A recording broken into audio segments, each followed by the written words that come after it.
Well, thank you, Jessica. That was very kind of you to say, and I appreciate the opportunity. I wanted to first thank the Economic Development Council of Colorado for providing COIN the opportunity to have this platform and to kind of get outside the traditional box of, us talking to us and invite the corporate sector into the conversation to fulfill the goals of economic developers and how they can help contribute to the Colorado economy. So thank you to EDCC.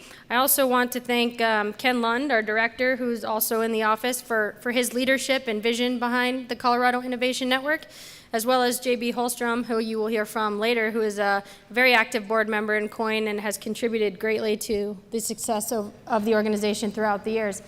I also wanted to note that I did see one of our 2014 COIN sponsors in the room. So Cindy Parsons, thank you for your sponsorship and contribution to the network. We couldn't do it without all of our great sponsors.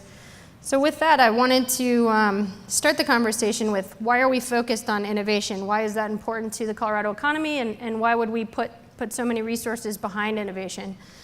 Well, Governor Hickenlooper and the Office of Economic Development and International Trade all believe that if Colorado can be the most innovative state in the nation, and if we are, we can rival global competition directly through the lens of innovation. It takes true leadership from a governor and from a state agency to be able to acknowledge the fact that having a startup organization within state government is pioneering on its own. And then in order to fulfill a goal of, branding Colorado as the most innovative state in the nation, what are you going to do? What are you going to do is he created the Colorado Innovation Network and put resources behind the network via the Office of Economic Development, International Trade. It's a true startup within government. It's all privately funded, and it helps to leverage all of the great work that everyone in the room does to catalyze innovation and economic development through a great network of individuals that really want to focus on entrepreneurship, innovation, recognizing that Colorado has a place in a global marketplace and a global economy, and how are we going to capitalize on that momentum? So with that, I'm here to talk briefly about the State of Innovation Report. Previously, it was known as the Colorado Innovation Network Index, where we benchmark Colorado against peer states to identify, where are we at, where are we headed, how can we do better, what are the gaps? The 4 pillars that we chose to focus on are talent, ideas, capital, and entrepreneurship. While they aren't very linear in terms of thought process for how do you link talent, ideas, capital, and entrepreneurship, what they do is, coupling talent and ideas together with capital and entrepreneurship, you really do create value in the marketplace and help drive innovation forward and create business development opportunities and capital investment opportunities that bring new wealth into all regions in Colorado. And that is our hope, is to help everyone in Colorado identify innovation as a common thread that transcends whichever region you're from, all 14 regions, all 14 industries, and how do we capitalize on making those regions and those industries the most competitive in a new global economy. So with that, the State of Innovation Report provides a meaningful assessment of the innovation landscape in Colorado, and also provides a platform by which academia, business leaders, policymakers, and economic developers can influence the future outcomes for prosperity by identifying, where are we at? How do we compare to our peer states? What are the other states focused on in terms of these categories? What are best practices? And how do we move the meter on improving our ranking in those 4 respective areas? The states that we benchmark against, may not be intuitive to some. It may be intuitive to some on why we do that, because we do have such a diverse economy and such diverse industry representation. We benchmarked against 9 peer states this year.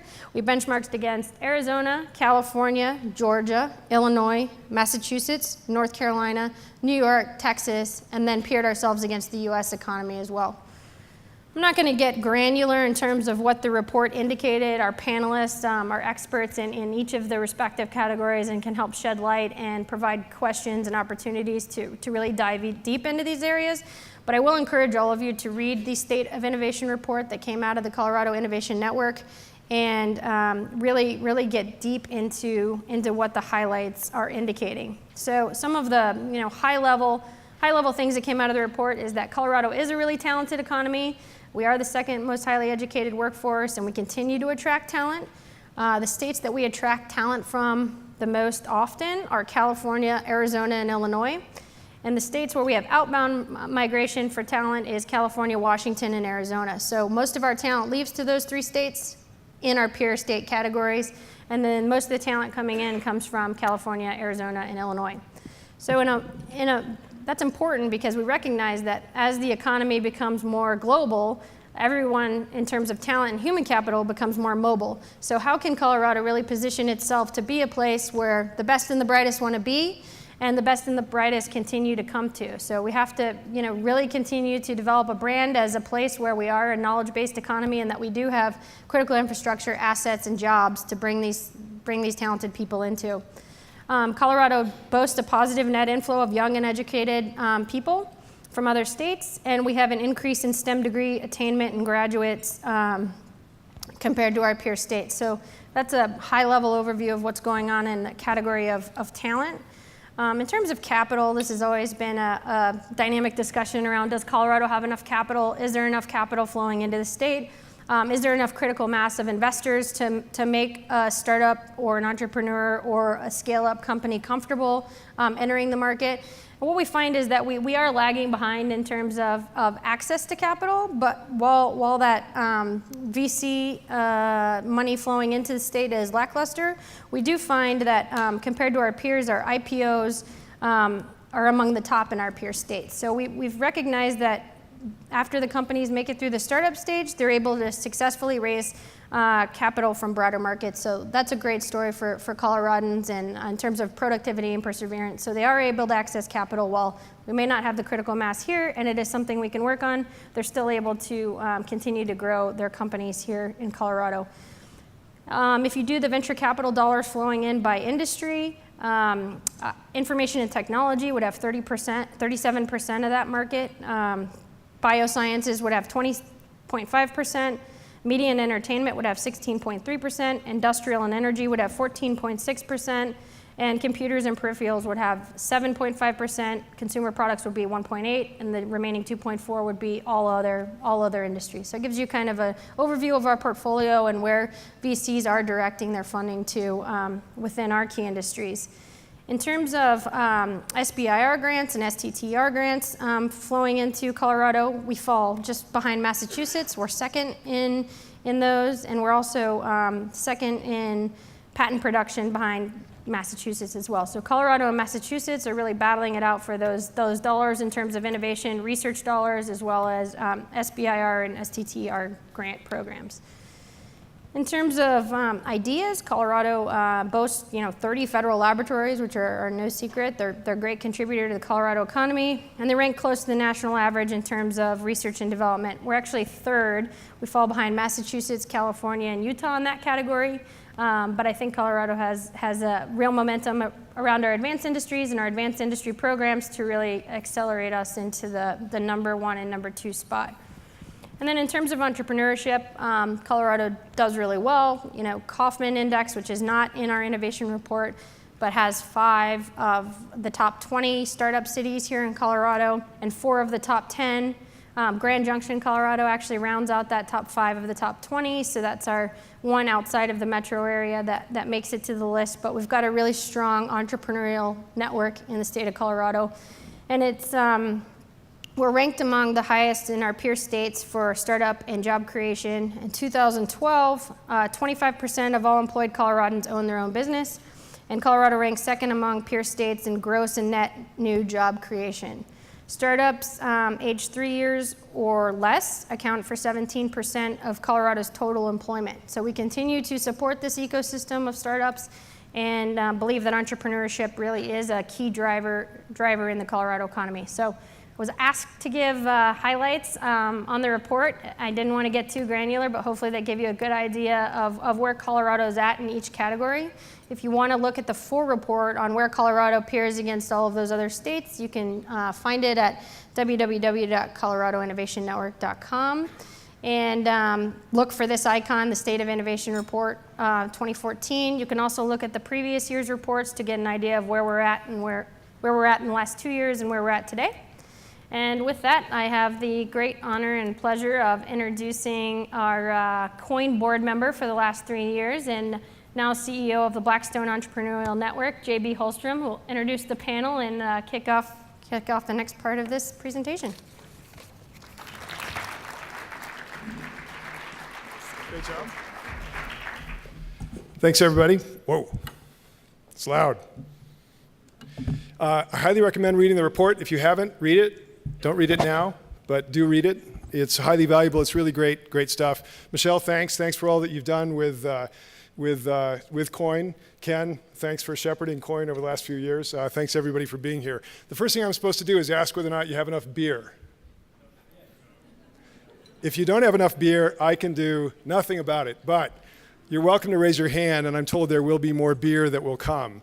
So if you don't have enough beer at your table, raise your hand and more beer will come. And some of that is root beer. Some people apparently were confused that some of that's root beer, not beer. I'd like to have my panelists come on up. So if my colleagues who have wandered over the last 24 hours from Boulder on 36 to get here just now can come on up, that'd be great.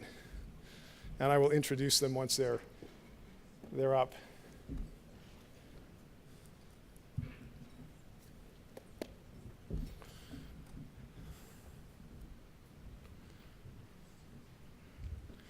The next thing I'm supposed to do is ask whether you guys have enough beer. So Sue Ann, it's next to you. If there aren't. You know this is not University of Colorado Denver like beer. Oh my gosh. Yeah, I know exactly. Plenty, thanks. Exactly, and it's more than 69-cent beer, I might add. If you guys don't have enough beer, then you're welcome to raise your hand as well. So we're going to talk about innovation. I prepped this group, except they didn't read their email. So we're ready to go, and it's really just a question of who I spring the first questions on first. But let me do this. Let me quickly introduce the panel, and then I'm going to ask each of you a couple of quick questions. I'll tell you the questions before I ask them, just so you're a little bit forewarned. And then mostly we want to have a conversation, and we want to have questions from you folks. I can't see any of you, so if you have a question, raise your hand and something might happen. I may be able to see you. But really, I think this is an opportunity to hear about some new programming in the state, or some relatively new programming in the state. I'll talk briefly about what we're up to with Blackstone. And I think the central theme of a lot of this is how can you and the various organizations that you represent get involved in some of this new programming around innovation. So from left to right, the way you folks are sitting, we have Ryan Kirkpatrick, who's Managing Director for the Colorado Impact Fund, which just closed 2 months ago. More importantly, Ryan had a new baby as of a week ago Friday? 10 days ago. 10 days ago. That's great.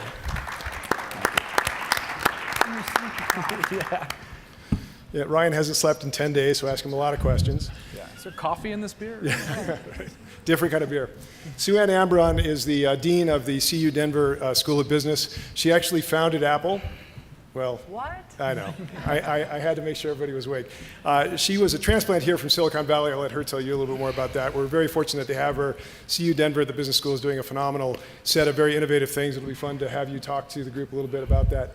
Nicole Glaros, who's just behind me on 36, I think, getting down here, is the Managing Director for Techstars up in Boulder. And Andrew, tell me how to pronounce your last name. It's Wickern. I knew that. Yeah. It's Wickern. Is the co-founder of Iterate Studios. So it's a great group that both on the private and public sector side represents some really interesting and innovative things going on in the state that y'all should know about and should get connected to if you're not. Sue Ann, I'm actually going to start with you, if you don't mind. And if you would, I wanted to have you guys each do a couple of things. Just describe the program that you're associated with or what you're doing. And I think particularly in the case of CU Denver Business School, my guess is a lot of folks here don't understand what an innovative platform it's become. And then particularly, and then I'm going to go around and ask the rest of you guys to do this as well, in particular talk about how this group can be supportive of that effort and can get connected to that effort. Well, actually, that's a good question. Thank you for allowing me to be on the panel, and it's wonderful to have all you folks here on the economic development side. CU Denver Business School is across from the Four Seasons, and it's kind of a different business school because it started as a graduate school. We're part of the CU system. We have 3,000 students, but the vast majority of our students are graduate students. And when I became a dean, I had never been a dean before, and I said, well, let's see, we're not going to displace Wharton in finance. We're not going to displace Kellogg in marketing. And I also talked to the folks at the Metro Denver EDC, and I said, well, you know, they've got these industry clusters they think are growing. So I said, why not align with the key industry clusters? So what we did, and this is a long time ago, like 15 years ago, what we did is we are very strong in the basics of what a business school does, but we have industry specialties in energy, health, risk management and insurance, in commodities and in entrepreneurship. And we have about 300 companies directly involved in the business school, and those companies are engaged at the level of scholarships, internships, and jobs, which is kind of my vision for what a business school should be doing. So it's been a remarkable, exciting thing. I think I accredit business schools all over the world, and I think to have a business school that is externally focused and engaged as compared to internally focused is really a wonderful thing for the community and especially valuable for economic development. Great. Thanks. Good. That's great. And we'll come back to that. Ryan. Ryan. So my name is Ryan Kirkpatrick. I'm a partner at the Colorado Impact Fund, as JB said. The Colorado Impact Fund was launched in July. It's a $65 million fund. All the money is from Colorado. It's private family foundations and high net worth individuals here in Colorado, mostly business leaders across a variety of industries. And the goal of the fund is to provide growth capital and support to companies that have market-based solutions that are solving social and environmental problems here in Colorado and abroad. We focus specifically on 4 outcomes. One is community health, so we're looking for companies that have products or services that are impacting community health in a positive way. Education is another one of our focuses, as is conservation of natural resources. We also have a 4th bucket, which we call economic development. So we will look to invest in growing companies that may not be in some of the larger communities of Colorado, like Denver, Boulder, or Fort Collins. And they don't necessarily have to meet those outcomes criteria, as if they are a growing business providing jobs to that community, we feel like that hits our impact screen as well. We are growth capital investors, so for us, the company needs to kind of be past the proof of concept stage and have folks that have adopted their product or service, and then our capital goes in to really accelerate their growth plan. I think for us today, as we're looking to put this money to work and to impact our community, trying to find those entrepreneurs and companies that need our support and capital is really our #1 mission right now. And so I think, as I think about ways that this organization could help us and we could work together, I think it's trying to find putting us in touch with some of those companies that you think might need our capital and support. Great. Thanks. How many of you have heard of Techstars? How many of you came through Techstars? I knew what the answer to that was. Nicole, maybe you could talk a little bit about what Techstars is in addition to your role, and then again, same question, how can folks get plugged into to that effort? Sure. So we start pretty much before you guys do, is we're a seed stage and early stage investment group. Specifically, we're a mentorship-driven accelerator, and we focus specifically on internet web technologies. So what that means is we take companies that are either at the problem, solution, or product market fit stage. Many of them are pre-product or pre-revenue. Some of them are in product and revenue. And we really try to help them sort of roll the kinks out and iron the kinks out and then really get to that next stage where they can start thinking about growth.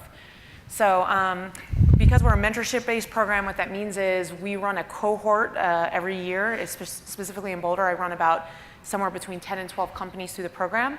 I surround each company with a lot of mentors. It really helps them think through the unique challenges of their business to put them on terra firma before really helping them to scale up. So we provide them also with a little bit of capital and then a lot of resources that go along with it. We've got a saying at Techstars, which is Techstars for life. So companies that come through, we continue to support them throughout the life cycle before really being able to bring in more growth stage investors.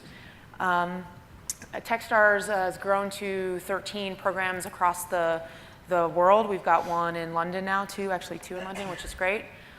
We've got corporate partnerships with pretty, Fortune 100 companies, including Disney and Barclays and RGA and Kaplan. So we're really expanding the footprint, and our theme is to give unfair advantages to entrepreneurs at these early stages. My role is a managing director, so I run the Boulder operations.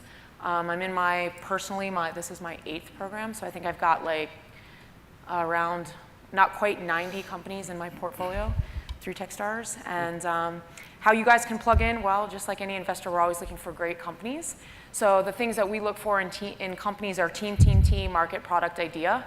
And what I mean by that is we're looking for a really, really passionate team that knows how to execute, that's well balanced, so that's team. Market, so in a really large market, how good the product is or product traction, and then ideas typically last because many times that idea changes in the course of Techstars. So they'll really pivot around until they find the right thing before they start to put real resources into it. Great, thanks. Andy, talk to us about Iterate Studios. Sure. My name is Andy Wicker, and I'm co-founder of Iterate Studio. And if you want to play along with me, the rule of the game is to drink anytime you hear the word innovation. We serve at Iterate, I think we serve a innovation. At Iterate, we serve a two-sided market. And the first side is that we run around the world looking for wonderful pieces of digital technology in the form of kind of emerging technology companies. And we kind of have this dogma that says the solution's already out there. It's just a matter of finding where to plug it in and absorb it, where and how to absorb it. So on one side, we look around for these wonderful solutions, and on the other side of the marketplace, we help both public and private sector corporate entities and public sector entities figure out how these technologies can help them and benefit them and keep them a good, positive market position. And so kind of where we play in the context of the other panelists up here, we work with young companies who the entrepreneurs or the founders have been well educated and learned how to become innovative companies, and they found funding different levels, all the way up to 100 million in some cases, and they have a wonderfully incubated and baked product. And then what we try to do, and they've networked to find all this stuff. And so what we try to do is accelerate their revenue and put them in a cash good position as soon as possible. So what we're looking for, I think from the audience here, is really just understand that people are out there like Iterate doing that, for one. And then two, to try to figure out ways that these technologies these companies can get absorbed, they can get adopted quickly, and to benefit the people that do that adoption. And then I think the third piece really is to take to your locality and figure out how best to share that information of the solutions that you've found statewide so that other people can benefit. Great, thanks. That was a really innovative talk. Just looking out, see who's drinking. All right, let me take 2 minutes to tell you what we're doing with the Blackstone Entrepreneurs Network, and then I'm going to turn it to you folks to in addition to Chug, ask questions. So get ready for that. Blackstone, arguably the most successful, probably the largest public private equity firm in the world right now, manages about $300 billion in assets, based out of New York. Went public in 2007 and set aside $150 million to create something called the Blackstone Charitable Foundation.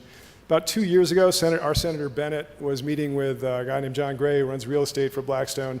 John was describing the activities of the foundation, and Michael did what a good senator should do and said, oh, do it in my state, do it in Colorado. The operating folks at Blackstone said, that's a really great idea. The foundation folks said, why would we want to do that? There's Brad Feld, and there's Boulder, and there's Techstars, and it looks just like Silicon Valley, so we can't add any value. They came out and they talked to a whole bunch of folks up and down the Front Range to sort of get a sense of conditions on the ground, and they heard two things thematically across the region. One was that we actually have silos. The example I give is we've got this great natural foods mafia up in Boulder, and they have absolutely nothing to do with this emerging aerospace innovation economy throughout the rest of the state.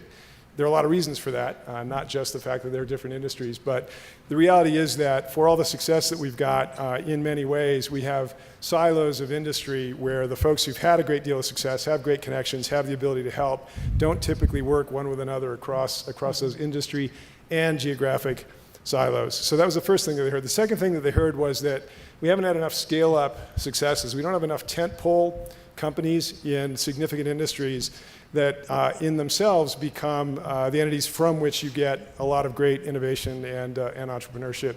And that's particularly true in certain industries, but it's generally true and certainly a characteristic that folks outside of Colorado feel about Colorado. So Blackstone said, well, that sounds like a category where we can do some good. So they've given a gift, a $3 million gift over 3 years that's running through CU, through the Silicon Flatirons program at CU, to create the Blackstone Entrepreneurs Network.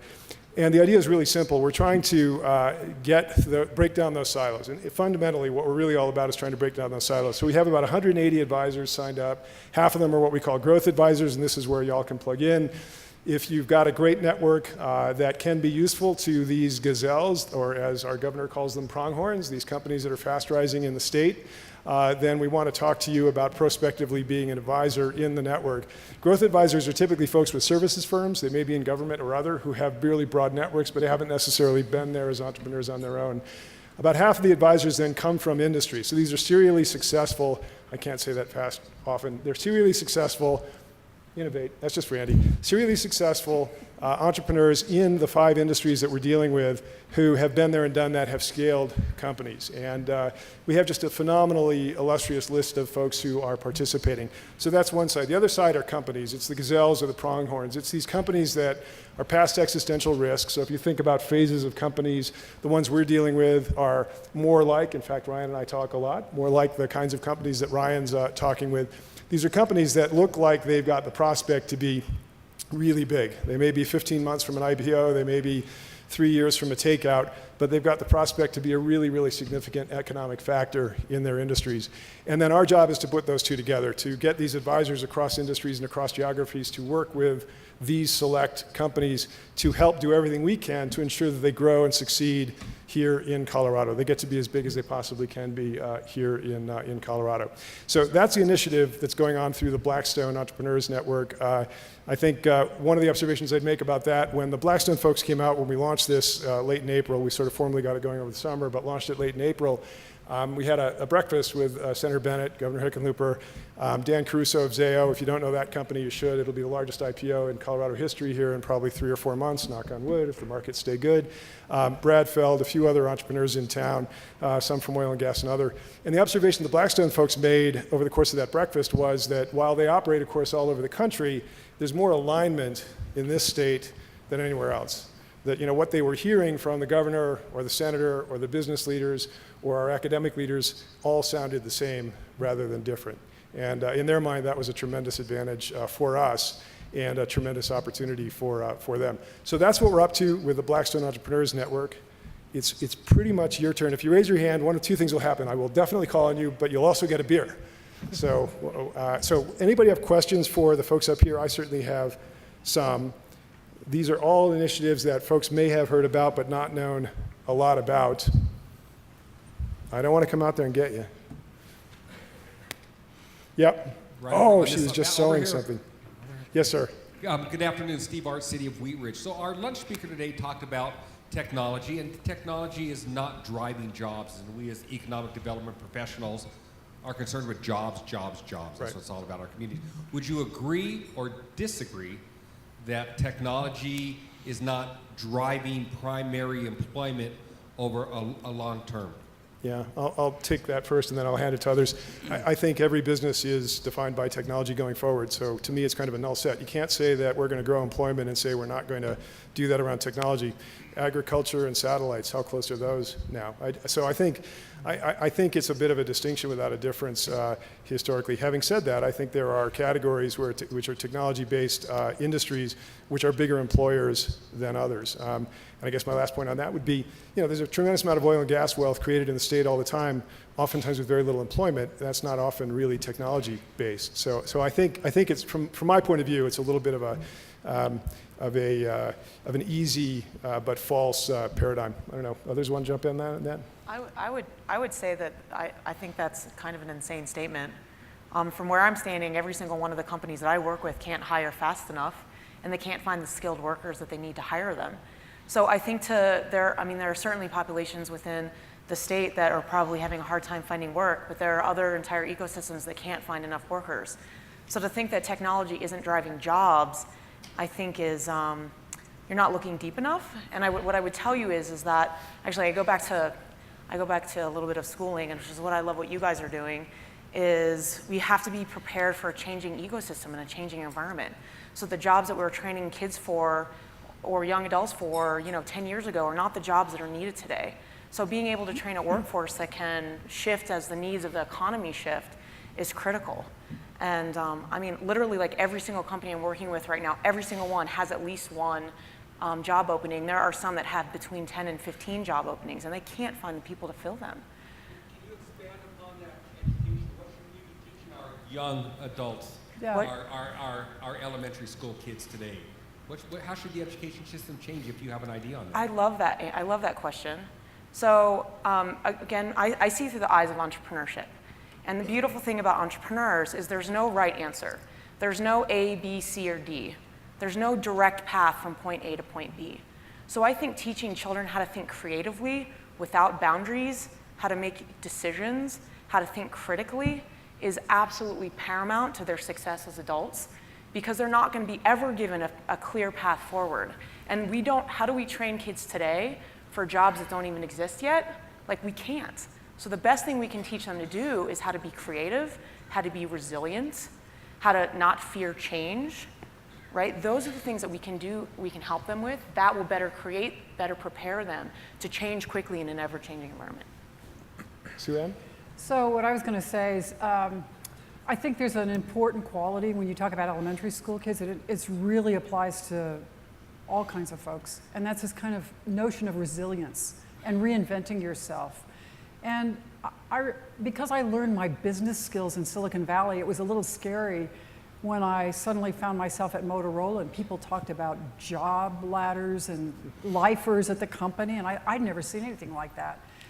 So the one thing that I would say that this kind of entrepreneurial attitude is all about is, giving young people the ability to reinvent themselves regardless of what is available, what is going on. You might be going down the path to be X, but by the time you get to X, it may not even be there, or it won't look the same. So I think the ability to really reinvent yourself and change and embrace that change and look at it as a positive and not something scary. I think that's a lot of what we need to take a look at in the elementary categories. And the other thing is hardcore skills. Again, I will just make a quick comment. The number of young people coming out of school that really don't have hardcore skills, and you might not think of business as a STEM program, but let me tell you something. Students can't get into the business program if they can't do math. And so it's a part of everything that students need to get along in the course of their education.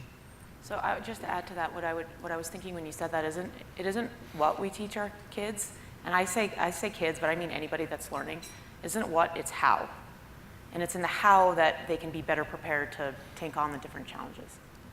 I'd also add that there's some pretty innovative models here in Colorado that people are trying. Galvanize is a great example where we're kind of throwing out the traditional ways that we educate on the post-secondary side, where really it's just about how do I learn how to become a business leader and an entrepreneur, which frankly I would argue is a lot more valuable than a lot of the traditional routes that a lot of people take in terms of education. So there's some interesting new models here in Colorado, I think, that I'd take a look at that I think are having a lot of success. So there's two things that I just want to comment on that, and that is, it's kind of interesting if you look at all these categories of things that people are studying in a business school, and it really doesn't matter. You could be learning about commodities, and there's such fundamental technology that underlies commodity activities. You don't have to be in Chicago doing the trading because it's all in software.